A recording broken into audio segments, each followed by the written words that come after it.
Like I said, I don't know about your circle, my circle. I know a ton of circles. Like nobody's really gotten sick around here.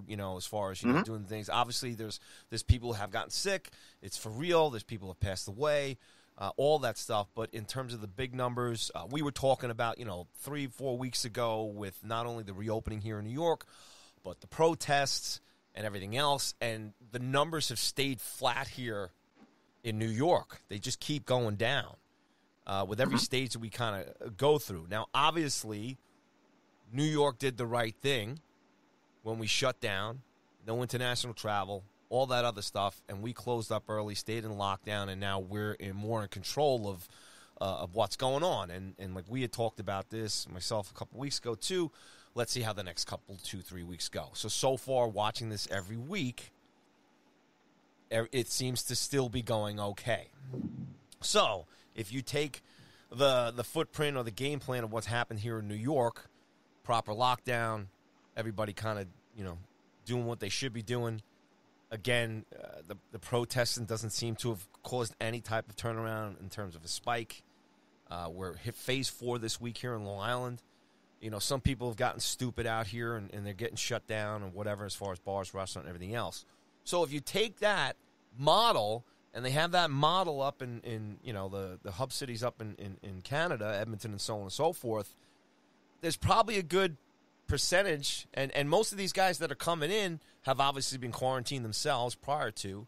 So, yeah, maybe you're going to get 1 or 2 guys that are going to have to quarantine or whatever, but I don't see full squads going down. I don't think that's going to happen because of the way it's going to be managed. So it's not going to be like, hey, the guys are coming into town, they're all going to be hanging out and then going out after the games, and they're not going back to their families, they're not going back to their friends, they're not doing anything socially.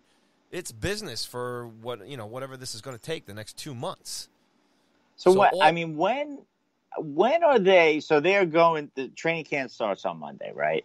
So there's been some players who have been in town, and from the reports that I've seen, I guess no Ranger has obviously. No, I shouldn't say obviously, but from what I've seen, no Ranger has tested positive. Great. Nothing's been announced. So I think that's another thing, though, too, Kevin. Real quick, they're not announcing who's.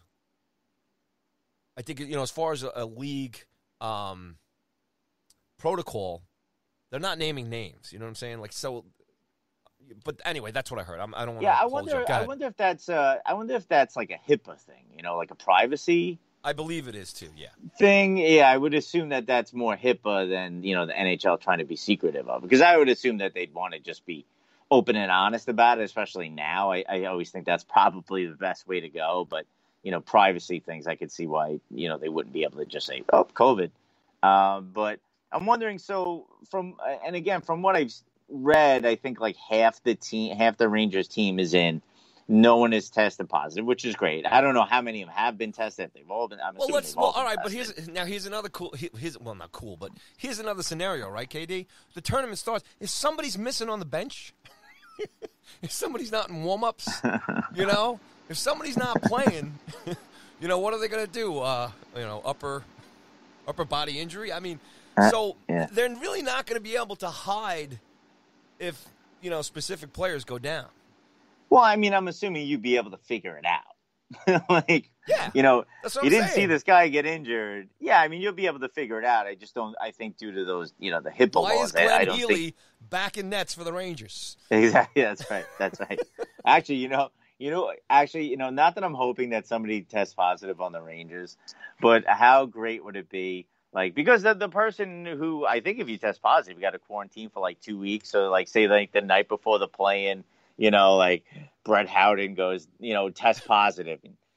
I'm not going to make him sick in this scenario because, I don't want anybody to be sick, just positive, and then they look at like I think the rosters are like 30. I think they've expanded the rosters to 30 guys.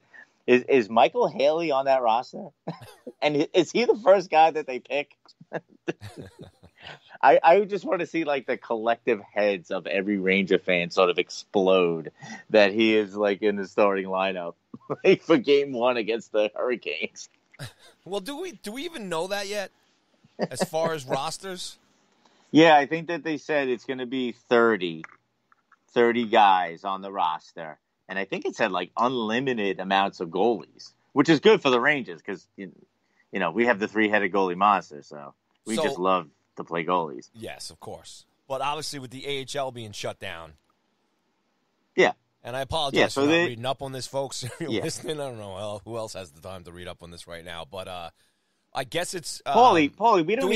I don't even know what day it is right now. So are they bringing a caravan of Wolfpack with them? That's what I want to know. Yeah, no, they're gonna have a bunch of the Wolfpack guys with them.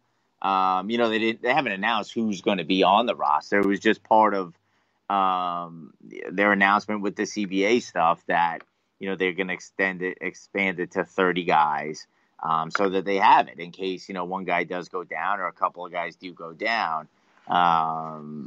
They have these extra players with them, so they'll have a number of the Wolfpack guys.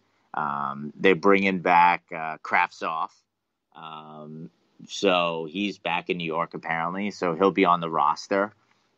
I don't know if he'll crack the lineup, but he'll be there, which is to me I think a good thing to practice with the team, even if he doesn't get in any of the games, depending on how long the Rangers last.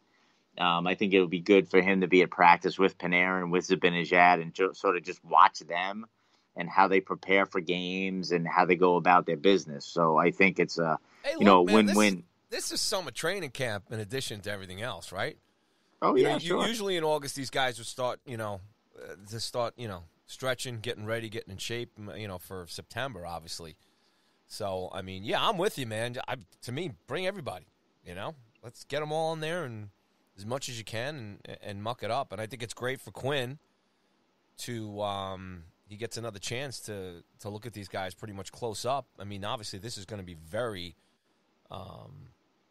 as far as, getting to meet and to play, practice, seeing some of these kids is going to be more up front. They're going to get a lot of attention, obviously, with the squads being broken up and limits to practices and players and so on and so forth. So that'll be it'll be interesting. I mean, every team, right, KD, who's involved with this tournament, every franchise, every fan base is all looking at this in all different ways. I was just seeing before there was an article about, some of the Minnesota Wild players, like all the veterans now that are on certain teams right now, and if the tournament takes off and this might be their last run, their last time playing in the league, and you have that, and then you just have, teams that, weren't really going to, didn't know if they're going to make the playoffs. They got a chance at this. It's like a whole clean slate for everybody too. So it's just it's a really interesting way to kind of approach this as a fan base, as a league, as players, teams, personnel, even like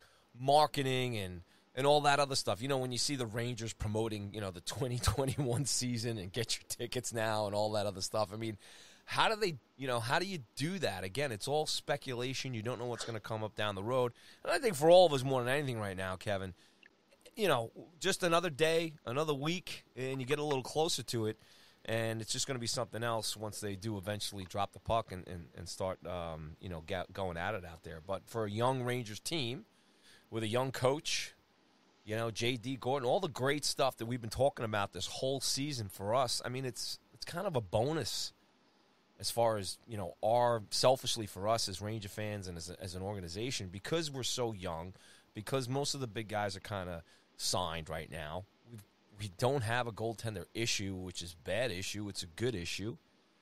We've talked about the young defensive core, and now, KD, let's segue into the fact that Lindy Ruff is no longer going to be behind the bench coaching these young stud defensemen that we have. That's a whole new outlook we can look at right now. What's your take on that, buddy? Yeah, I mean, we talked about it 2 weeks ago when the rumors were going around that Ruff was in, on the short list, I guess, of coaches that could end up in New Jersey, and today it looks as though he will be, and look, that's amazing. That we're finally going to be getting rid of Ruff. No, I mean, we give him just a ridiculous tough time, and mostly deserved. I mean, while the Rangers, and you mentioned it last time, and we've discussed it more than that this year. I mean, the Rangers defense definitely improved as the season went on. But I mean, better than complete horse, manure is still horse manure. But they were getting better. The penalty kill, which he runs, was very good at the end of last year. They were top 5 in the league, I think. They were so good. So I think though, if one of the lines said about when they got rid of Tortorella, coaches have shelf lives. I think that Ruff's shelf life was definitely expired probably a year ago. But so I think they needed to move on because the Rangers defense really hasn't been good for a while. And, Ruff has been really the only constant because you've seen a number of different players come in. He was the defensive coach with 2 different head coaches, Vigneault and now Quinn. And the defense has always sort of been the weak spot with this team. And, while I think a lot of the defensemen this year individually had very good years. I mean, if you look at Fox and Lindgren and DeAngelo, these guys had really, really, good years. I mean, 2 rookies having this great year, DeAngelo really breaking out and having a good season. But I think just collectively as a group, they had issues. And I think that comes down to the defensive schemes that Ruff was using, and they just weren't working. I mean, you saw Trouba sort of really struggle this year, and he was coming in as one of the top defensemen in the league. And the guy he was traded for, Pionk, who was having problems, in the system, went to Winnipeg and really has turned it around and has become a much better defenseman. So I think that this team needed a change in defensive philosophy. They'll get it. Now, I don't know. I don't think that they've announced that. Maybe they have since we've started the show, when this will take place. And we discussed this 2 weeks ago. Does he stay on now? Does this not happen? I think he's getting announced this week. I think it's a done deal. Yeah. So now the Rangers have to find like a defensive coach. Yeah, I think they'll be all right. I'm sure they'll find something, whatever. Yeah, I mean, I think Brown, isn't his name Brown? I think he runs the defense anyway now, so I don't think it'll be a problem at this point. Well, but for argument's sake, who's coaching the Wolfpack right now, or had been? He's not doing anything. Here we go again. Us not knowing. Give him the job. He can step in. Look, go ahead. No, go ahead. No, if we could just kind of, look back with Lindy here, some of the points you were bringing up about the core and so on and so forth, and look, for all the digs that we gave him, well deserved, so on and so forth. But if you look again, and we have brought this up during the year, and it starts at the top as far as the Rangers front office and everything else. So, Quinn's second-year coach, right? Lindy just being on the bench, if not for anything else, before anything that happens on the ice, Lindy's such an experienced guy. Obviously, he's a player, a guy that's, gone to the Stanley Cup Finals. He's coached some of the greatest players in the league, definitely up in Buffalo and even down in Dallas for that little bit too. So the guy had tons of experience. I am sure Quinn will be the first one to say he probably learned a ton of stuff from just being around. As an organization, if Quinn had couldn't handle this thing or faltered in any way or failed or whatever, if they had to let him go one way or the other, you had an experienced guy like Lindy Ruff who was going to either, he would have taken over and then been an interim one way or the other. So I think the Rangers as an organization, and obviously there's ties to Lindy, with the Rangers and stuff going way back. But, I'm just saying in hindsight now, you look at the whole thing with Lindy moving on here, he was a good guy to have for this team. And, this is a Rangers team going through changes. So I don't know if it's Lindy Ruff or anybody else back there on the bench, how much more success they may have had or not, because of the changes, the new guys. Any team that, makes changes like the Rangers did and new guys coming in, youth and trades and everything else, guys getting to know each other, guys playing a different system. All those kinds of things put together. I don't know how